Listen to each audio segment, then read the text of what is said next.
Sikhona lana kwaMahlobo. It's happening. Nebafana bafana izodlala nayo Egypt. Kunama big screen lapho khona ama supporters wakaMahlobo azobe abukele iBafana Bafana idlala nayi isupporter. Engithemba ukuthi manje sonke supporter iBafana Bafana is not only him oyisupporter, all of us supporter iBafana Bafana namhlanje bhuti wami.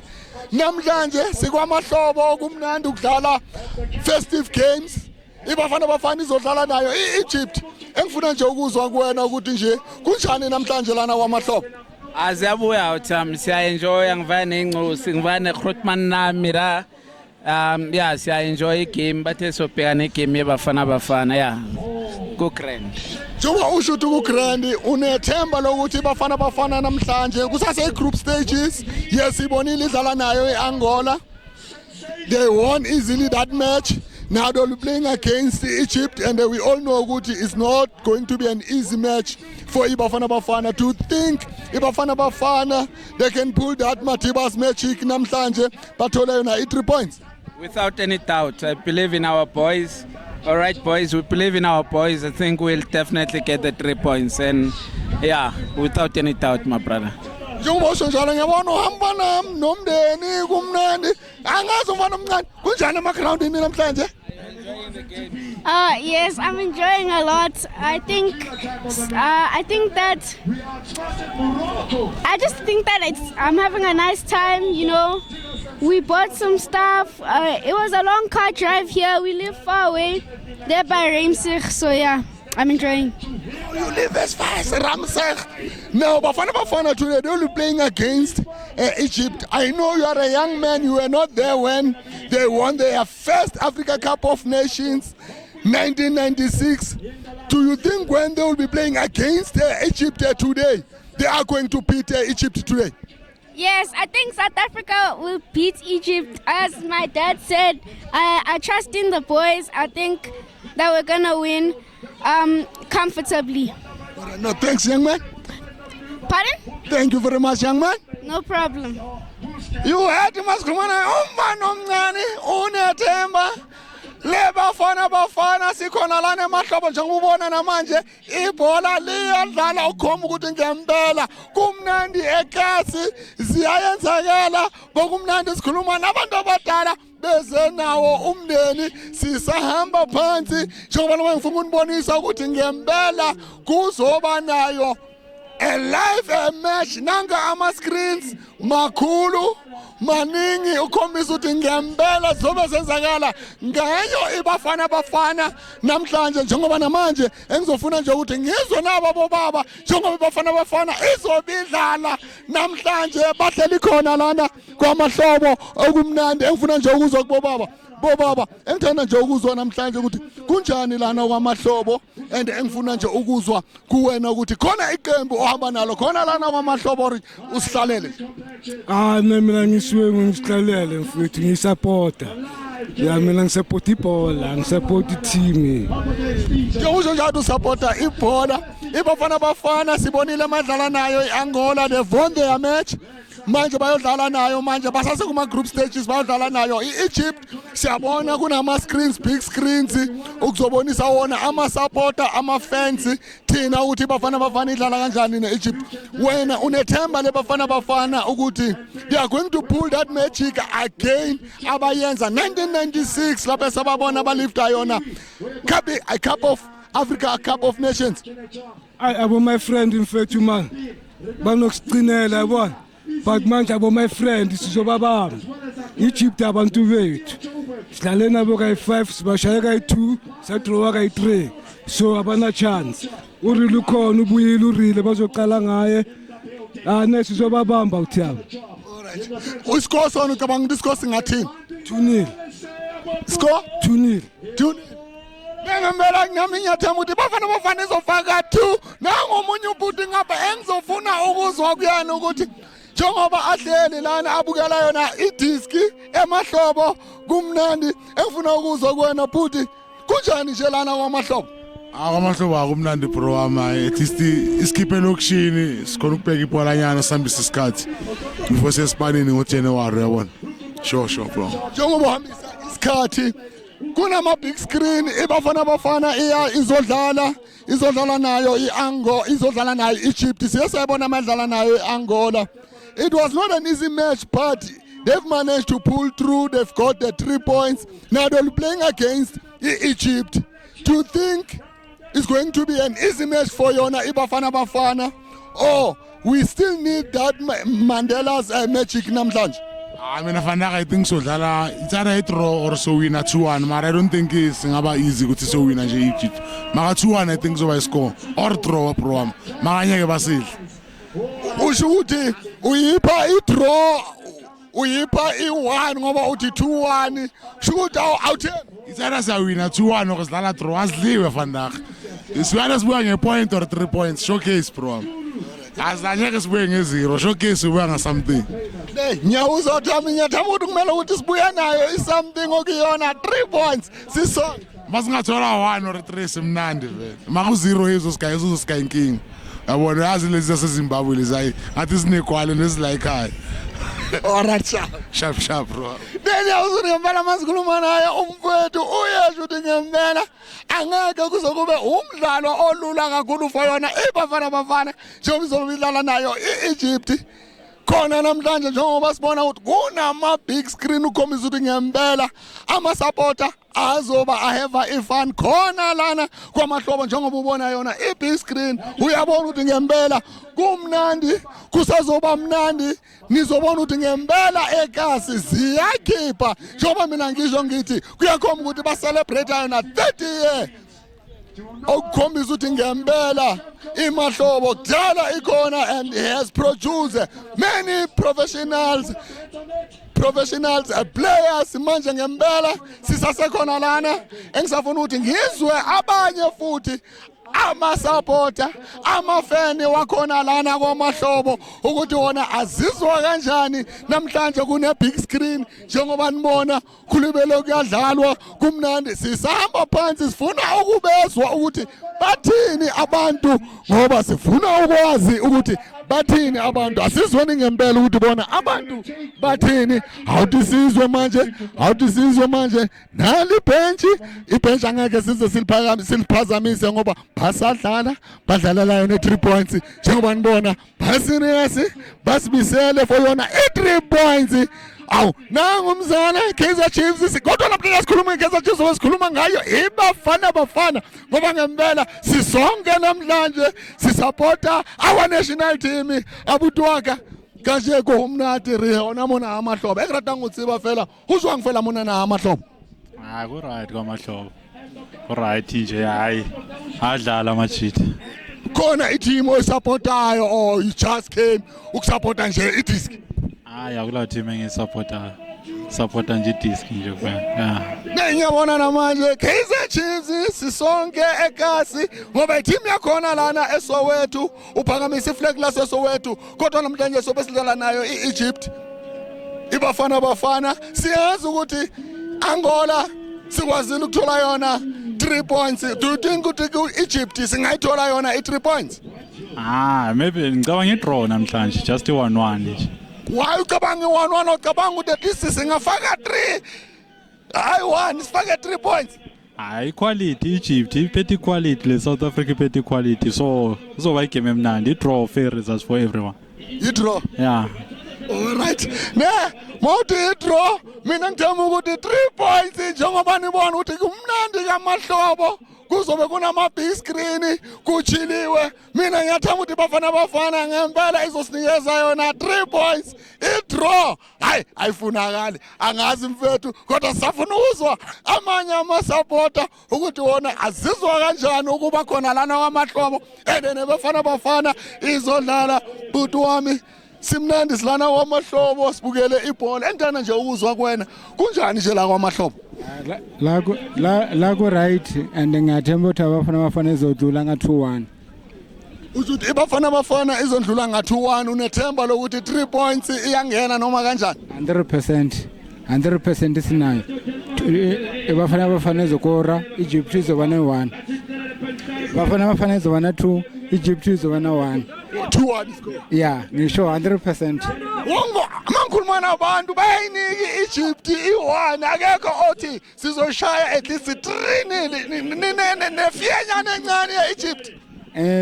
Ku bafana sinama player I'm sure i7 bana experience so abanye laba abakakabi an experience kufana Egypt so ku Egypt sinama player angafika boma 9 already kudala bayidlala ya commodity kudala badlala ku World Cup so that's why ngithi bana experience nyana kubafana sina 7 player laba kudala badlala bana experience so that's why ngithi bafana izokora 2 Egypt izobana 1 100%. Ngiyabonga botho. Thank you. Nami ngicela ke support ngathi ngozi 6 za January ngogijima eLondon ifinal yami last week ngibuya kugijima eTokyo so ngozi 6 ngogijima eLondon ifinal 42 kilometers so ngibe ngicela ukuthi South Africa in support. Into enhle le ngizwayo ukuthi uya eLondon kanti ubuye futhi ugijime ubukela ibhola okuyinto enhle kakhulu ungasiyela eLondon uzobe ugijima for in ima champion lezi zama champions za 42 kilometers ngenza zama comparate marathon so ngithi South Africa in support then ngogijima final ku London ngisho ukuthi ngizobuya nayo. Igama ubani igama nesibongo ukuze bakwazi eSouth Africa ukuthi ngempela khona umuntu oyosirepresenta nge6 zika January 2026 eLondon sinaye lana kwamahlobo ungasitshela. uCalvin Tilbali manager from Limpopo event. Thank you. Ngiyabonga Mr Calvin. Thank you coach. Thank you. Nizolambala masikhuluma naye ubaba uCalvin ngempela uyobe agijima aya eLondon ibafana idlala nayo iEgypt khona namhlanje njengoba nizwa ukuthi kumnandi kunjeya eGasi engisho ngithi big up kuyona champion circuit ngoba ihamba phansi inkipela yona ngendlela ezihlukahlukene kodwa ningakhohlwa nokusubscribe sino Mr Dlongolo kudlala ibafana nayo iEgypt Mr Dlongolo ivuliyana kodwa naku sibonile abantu babukele bakhipha amagazibo ungasitshela nje kuphela ukuthi kunjani namhlanje lana kwamahlobo. No, it's a very good day. Unfortunately, nature had to prevail, and we cannot stop nature, and we cannot stop God. And as Africans, we believe when it's raining, good things are coming. But we're telling all the community, let them not despair. We are going to have a similar setup for the Bafana on Monday. Just after the games, we are going to have a similar setup for everybody to watch the Bafana games. It's for the first time. We need to celebrate the 30 years of KwaMahlobo games, and we continue. But I'm very, very, very, very touched and disappointed by our colleagues in the department. But let me then say we'll improve everything. But all the games went very well from game 1 up to the last game. But we are watching Bafana live at KwaMahlobo game, and definitely sure we are sure to say we are here to enjoy the Bafana games. For the first time, people see and watch the games. As you are saying, it's our first time here in Soweto to watch a live match, a grounding. Just tell us about the department, because I saw them, they didn't even live here. They are so supportive. What you can say to them, because without them, so what else they were not going to watch this match live? Yeah, the department, they are very, very supportive, and what I like about them, they respect and love the KwaMahlobo games. Remember, it's one of the biggest tournaments in the country, and definitely sure we are sure of the KwaMahlobo games that they are supportive. But we still have a strong relationship with the Department of Sports and Recreation. It's one of the 5 tournaments around the province that has been supported by the department positively. So we thank you very much to the department, from the head of the department, Matume Shilwane, and all the HOD of the department, to say thumbs up. This is what the community wants, and people of Soweto and people around Soweto, even outside corners of Soweto, they want to see the AFCON live. And remember, we are balancing two projects, the community games plus the AFCON. And what a move by the department, thanks to the brain behind from the department of making sure that the people come and see and watch the live screen of the AFCON at the KwaMahlobo grounds. What I like, Moremi is playing today, and he is playing normally in the league games. He's playing with the players who played here at KwaMahlobo. Today is representing the national team. Definitely, this is remember that's the aim of the KwaMahlobo games, is to promote and produce players that are going to represent our country. If we see one of our best players in the TV that are coming from this dusty ground of KwaMahlobo, it gives a rich history. If you see the likes of Moremi, the Master Chef, these are our boys that are coming from the same dusty ground of KwaMahlobo. But we wish them a good luck, and to all the South Africans, we are going to win this one. Thank you very much. But to the coach and the team, let me say this, I should not be quoted otherwise. Let us come, Kasi, and identify talents, not only in the field, technically, everybody. We've got smart boys. I was sitting with a young man who very impressed me. He's very good technically and everything. Definitely, we need to make something. We need to produce engineers, technical engineers. While the screen was down, we had to get a local technician who solved our problems, and definitely the technicians from Cars and of Fire came in and put the screens live. That is very touching, and good luck to the young man. The future is bright. If you work in project like this, the young man is going to be successful. But let God be with him, and he must not lose what God has given the talent. But to the local guys and the local communities and local vendors, come all the corners. The KwaMahlobo games are happening even tomorrow up to the last day. Good luck to the KwaMahlobo games and the Bafana. We love you. Thank you very much. Thanks so much, Mr. Dongolo. You had when we were talking to Mr. Dongolo. It's raining, but he's still here to ensure that everything goes according to his plans, because he's an organizer. We all know this tournament. It's a big tournament for Sowetan. It was nice here, KwaMahlobo, watching Bafana with supporters of Meadowlands. We are here at KwaMahlobo. We are watching Bafana against Egypt. I'm going to talk to one of the organizers. He's been long here at KwaMahlobo organizing these events. Mr. Blessings, I'm honored. And again, I'm blessed to talk to Mr. Blessing, because he's been here since KwaMahlobo has started. He's been an organizer. Mr. Blessing, it's my pleasure again talking to you. Today we can see KwaMahlobo is taking another level. You brought a live match for Meadowlands residents. What would you say about that? I'm so very happy. I'm so very happy that the community of this place, the community of Meadowlands and the community of Soweto at large did honor these games.